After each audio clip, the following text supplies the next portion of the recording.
බලන්න මේ දියණිය ජල බීතිකා රෝගය හැදිලා කොච්චර විඳවනවද කියලා.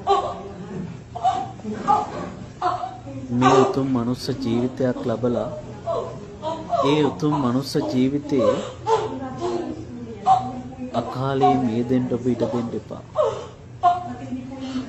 අද බොහෝ සමාජයේ නිවෙස්වල මේ තිරිසන් සත්වයින් ඇති කරන්න ගෙවල් ඇතුළේ ඇහි මූණේ තියාගෙන ඇඳේ මෙට්ටේ තියාගෙන බොහෝම ආදරෙන් සෙනෙහසින් ඒ සත්වයන් උතු කරනවා. ඒ සත්වයින්ට ආහාර ටික දෙන්න, කන්න බොන්න දෙන්න, රැක බලා ගන්න.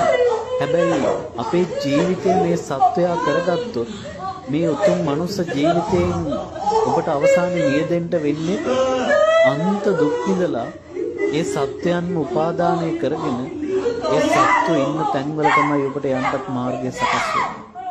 බලන්න මේ දියණියට වෙලා තියෙන දේ ඔබේ දරුවට සිද්ධ වුණා. කල්පනා කරන්න උතුම් මනුස්ස ජීවිතය ගැන.